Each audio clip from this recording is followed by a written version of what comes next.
Genesis 49 and 50. Genesis chapter 49. And Jacob called unto his sons and said, Gather yourselves together, that I may tell you that which shall befall you in the last days. Gather yourselves together and hear, ye sons of Jacob, and hearken unto Israel your father. Reuben, thou art my firstborn, my might, and the beginning of my strength, the excellency of dignity, and the excellency of power. Unstable as water, thou shalt not excel, because thou wentest up to thy father's bed, then defiled thou it. He went up to my couch. Simeon and Levi are brethren. Instruments of cruelty are in their habitations. O my soul, come not thou into their secret, unto their assembly. Mine honor be not thou united. For in their anger they slew a man, and in their self-will they digged down a wall. Cursed be their anger, for it was fierce, and their wrath, for it was cruel. I will divide them in Jacob and scatter them in Israel. Judah, thou art whom my brother shall praise. Thy hand shall be in the neck of thine enemies. Thy father's children shall bow down before thee. Judah is a lion's whelp from the prey, my son. Thou art gone up. He stooped down. He couched as a lion and as an old lion. Who shall rouse him up?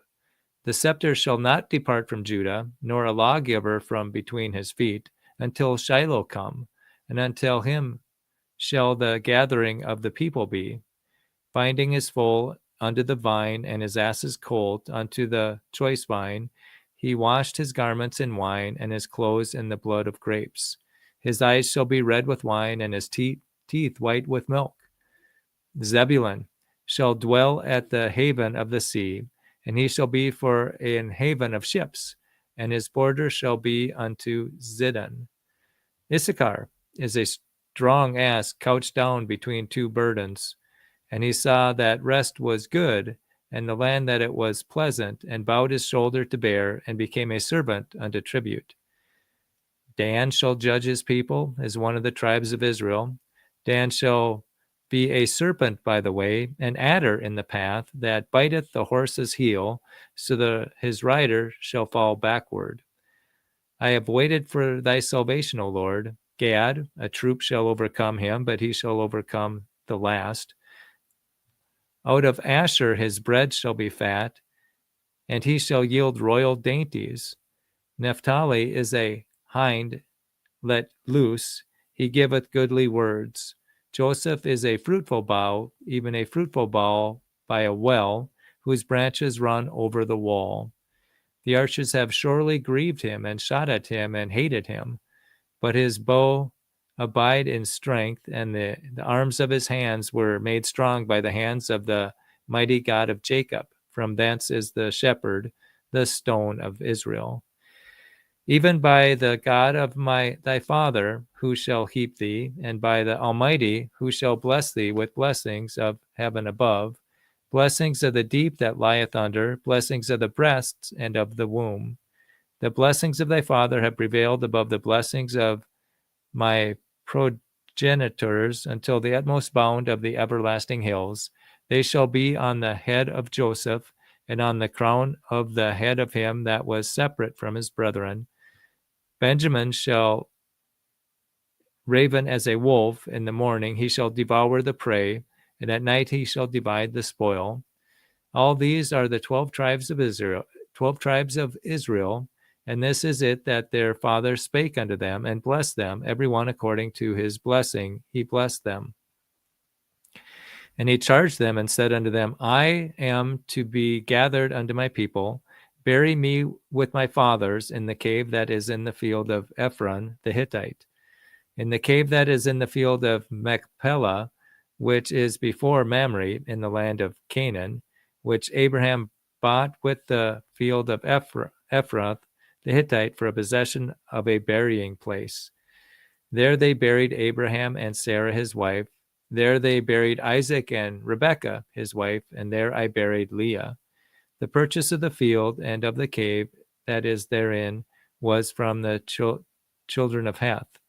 And when Jacob made an end of commanding his sons, he gathered up his feet into the bed and yielded up the ghost, and was gathered unto his people. Genesis chapter 50.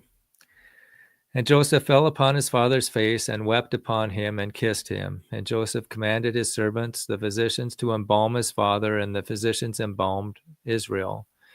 And 40 days were fulfilled for him, for so are fulfilled the days of those which are embalmed. And the Egyptians mourned for him 70 days. And when the days of his mourning were past, Joseph spake into the house of Pharaoh, saying, If now I have found grace in your eyes, speak, I pray you, in the ears of Pharaoh, saying, My father made me swear, saying, Lo, I die in my grave which I have digged for me in the land of Canaan. There shalt thou bury me. Now therefore let me go up, I pray thee, and bury my father, and I will come again. And Pharaoh said, Go up and bury thy father, according as he made thee swear.